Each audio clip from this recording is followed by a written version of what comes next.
อยู่นะเขามากับคุณหมอค่ะสูงโหดกล้องเลยเก็บหนังเ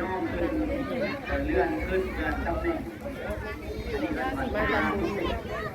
มาเบิ่งเด็กหน่อยพ่อแต่เราฝ่ายบ้านเมืองฝ่ายบ้านเมืองกับแมนว่า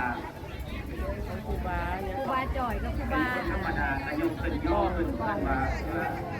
ราคาพิเศษคือราคาแต่งตั้งให้เป็นพญาเป็นเจ้าของเป็นครูบาใส่สโลงใส่น้ำเกลือเป็นพญาจังหวัดคงครับว่าอย่างไรว่าเป็นว่าแล้วมันเป็นแล้วนี่มันเป็นโทษต้องจิตจูดแล้วมีคนงานงานให้เรื่องการจัดการคนงานเราสภาญาติโยมต่างๆแต่สังฆาญาติโยมสังฆาต่อเพิ่นแต่เราขอคนตรงตรงอีกเพิ่นนี่เพิ่นไปยังเพิ่นนอกเพิ่นว่ามันเลยถือมาเลยเพราะแต่นี่กันที่สองมันยังรับปีชาหรือว่าพระอาจารย์ชาในการที่สองนี่ค่ะบรรยากาศทุกคน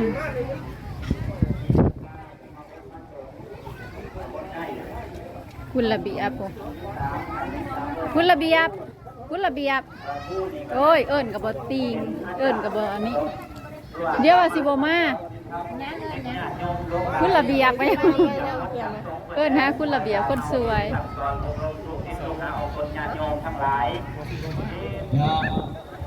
จะนายบ่าเพิ่นเดินกายนะที่บ่ได้ถวายบาทน้ำใส่ปอนบาทน้ำเพิ่นได้ดีเนาะก็ถือเป็นเกียรติเห็นเชิญเด้อพี่น้องเด้อผู้ใดมาแลกเปลี่ยนเงินกากายับเข้ามาก็ได้แน่บ่แน่ก็ขอแลกเปลี่ยนกันอีกเนาะบางคนก็แลกไปหลายว่าบ่ได้ถวายหมดก็เอาแบ่งให้ผู้ใหม่ถวายน้ำแน่แบ่งบุญแบ่งกุศลให้กันนำเนาะใบ10,000แลกเป็น5,000ยับลงไปเปลี่ยนเป็นใบพันช่วยกันนั่นเลยเนาะคนละ5ละ10ขอความเลื่อมใสศรัทธานำกันเด้อพี่น้องเด้อตอนนี้เพิ่นกำลังหลังจากเสร็จพิธีเนาะพี่น้องเนาะที่ว่าเพิ่นเดินแพร่บาทสวรรค์เนาะที่ว่าเพิ่นได้หดสงแล้วตอนนี้เลื่อนสั้นเลื่อนตำแหน่งแล้วก็จะได้เข้าสู่พิธีประจำการเนาะพระอาจารย์ละมอนนำทีมงานนั่นตกแต่งเนาะแล้วก็พ่อใหญ่ทั้งวัดกระยองเนาะเป็นผู้จัดสรรมานำน้อมมอบถวายเนาะ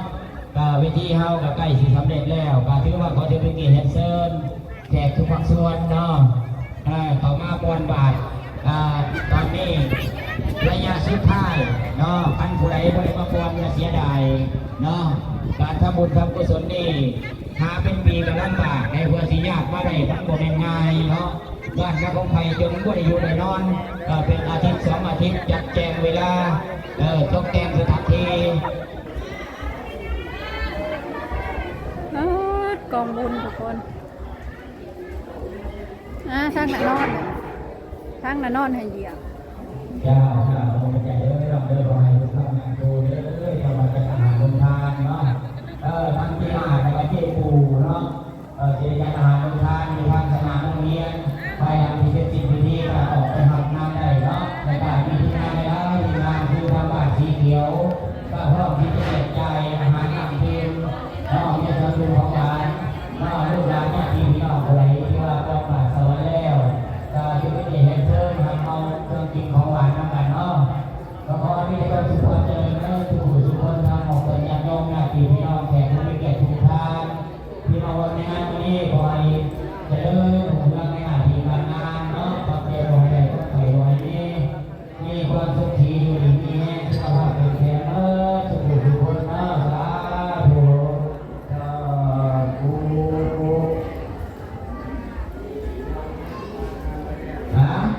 อันนี้นะการแสดงเอาไปการเกียรติของเราเด้อเกียรติมีเกียรติทานเนาะถ้าสำเร็จในงานทางการผสมแล้วไม่ใช่ทางการแสดงที่เราเอาอย่างนี้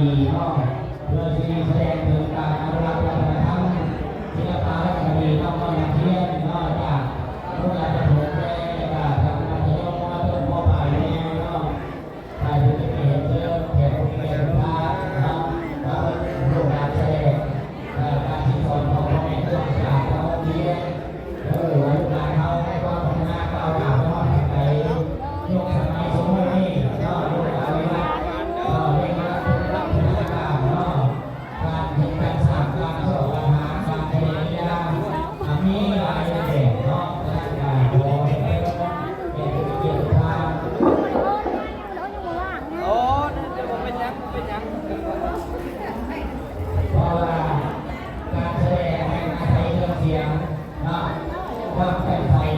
เป็นผู้สร้างการเล่นโรตีก่อนที่จะได้บอกงานของเรียกว่าได้การแอบเนาะแบบที่ว่าสำเร็จลงกับภาษาถูกอารมณ์โดยนาของผู้ขอบใจนะสถานประธานการลงโดยประกอบกับเจ้าข้าเจ้าพระข้าขอเป็นทางสาธุขอเป็นเจ้าข้าบ้านทางอภัยขอเป็นทางบ้านทางได้ป้ากองบุญน่ะเจ้าภาพเพิ่นน่ะเรียกว่าที่คนชมเป็นผู้เป็นผู้ชมนะอย่ายอมทั้งหลายเพราะว่าโอกาสที่จะโหดของครูบาอาจารย์ในวันของอ่านเนี่ยใส่อยู่ในผู้มันสิถ่ายได้เนาะมันอยากมืดว่ะอันนี้คือกล้องกองบุญเจ้าภาพเจ้าสถาเพิ่นสวัสดิ์พระนิพพานเทสาภานาวราธรรมธรรมนิธรรมเตมยาลากองโฮดอันนี้บอกอนุโมทิตาภาสามิพอลูกอ่อนพ่อพูดพ่อพูด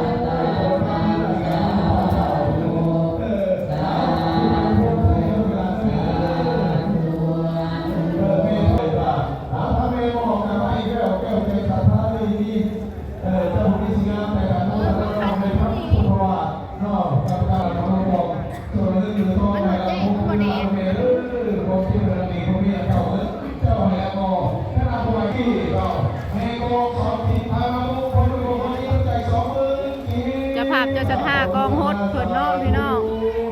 ก็คือพอลุงอ่อนพรมณีวงศ์แม่ป้าวิไลพรมณีวงศ์ศรัทธาหลักธรรมสองทานพออันนี้คือกองโฮดบ้านครูบาบ้านสว่างเนาะพี่น้องก็ขออนุโมทนาบุญน้ำเพิ่นเนาะพี่น้องเนาะขอให้เพิ่นได้บุญหลายๆแล้วก็อยู่ดีมีแฮงเจริญเจริญเด้อ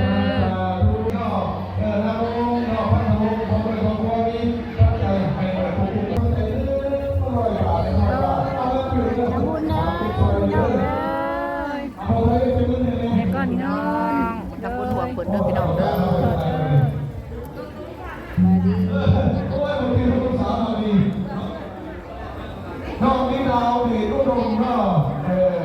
ขาวให้ก็ดมเนาะที่ว่ามีใจซ้อนมีใจซ้อนมีสาธุเอาไม่ร้องก่อนเลยเนาะเมย์พอดเลยเมย์พอดเกี่ยวในวงเนาะเมย์บ้านทางน้ำมงเราผมเราตัวความมีปัจจัย100 บาทเสร็จพิธีเด้อพี่น้องอันนี้ถือว่าตามผ่านไปของคนมีปัจจัย300,000ได้ยังแหน่เลยไปกินนมทานนี่ทำนำสู่ทานไปได้อะไรขึ้นที่เจ้าทานผู้เจ้าทานมาบ่อยผมเก็บเดี๋ยวจะได้ความไข่จะมีให้เจ้าเป็นเศรษฐีเนาะเมลงโมเมนต์300,000บวกกับผมเพิ่นของเมลองสูงมีชัย190,000 กีขออนุมัติพุทธนาสาธุสาธุเอาโอ้ยเมเล่พ่อแม่และเมเล่ชมการแสดงก่อนที่น้อยลูกกันแค่เมสิงแม่มาได้นี่ลูกชายหลานเนาะเพราะฉะนั้นนี่ผมจะพูดเป็นสิ่งที่เราแม่ทางพ่อผู้ผานะคนผู้ช่วยมีปัจจัย1,000 กีขายดีพี่น้องมองทานกันเป็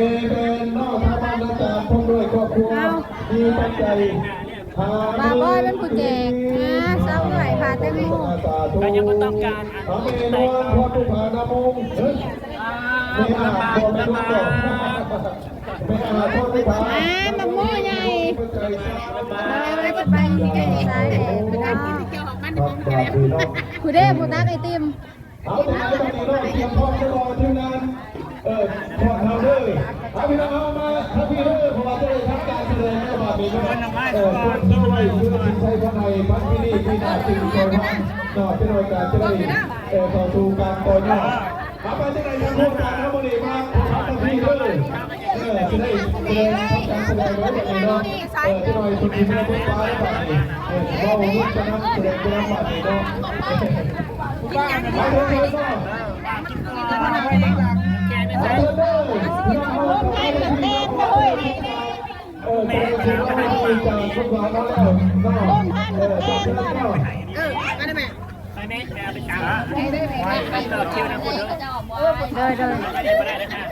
มันจะออกก็นี่บ่จะเคยสร้างนี่เฮ้ยสร้าง ทางในสมัยเนาะภรรยาของการที่พ่อแม่ครอบครัวมีปัจจัยเก่าถือว่าเอาตัวทางใหม่ทางพนังเรื่องทางครูอาจารย์นอกกะดีเพราะว่าที่ได้แสดงสิ่งที่ว่าเลยเอาตัวทางเรื่องจะไม่ได้เลยเนาะบางคนอาจจะได้ องค์ท่านมาแต่งด้วยทางนี้พี่น้อง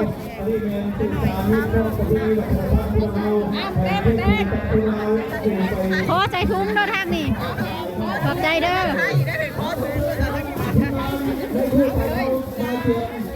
รวยรวยเด้อเฮงเฮงเฮงเฮงเลยไอติมบ่บอยบ่มีขายดีขนาดเลยพี่น้องเอ้ยคือสิบริกินดอกคิวหลายโคตรตกเดี๋ยวอันนั้นไปเอาแตงโมกับมีเด้อพันแจกแตงโมกับมีภาษาแตงโมกับมีจ้าเด้อแตงโมเด้อแตงโมเลยลูกไปกันได้ก็ได้แจกเป็นลูกเลยป่ะโอ้ยจองลูกนึง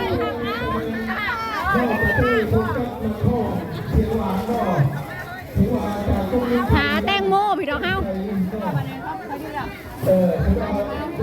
หาแตงโมจากสิไป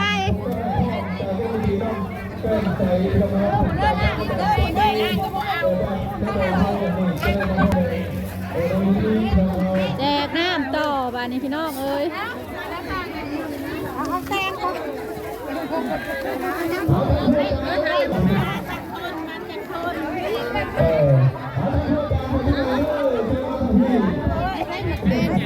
แล้วพ่อมึงแดงน่ะมันเด้น่ะได้บักแดงแล้วป้า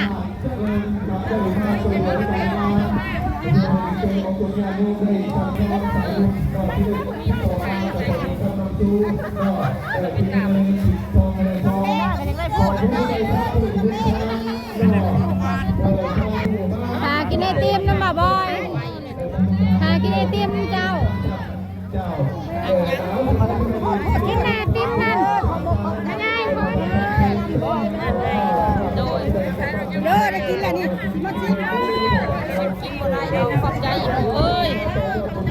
ขอบใจบ่ได้กินก็ขอบใจกินบ่ได้เราเป็นวันรู้สึกบ่ได้กินดอกพี่น้องเอ้ยคนหลาย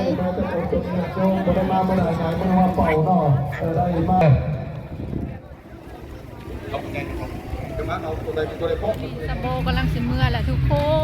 น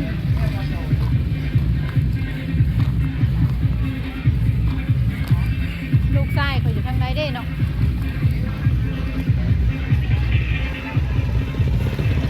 ตอนนี้สิเมื่อแล้ว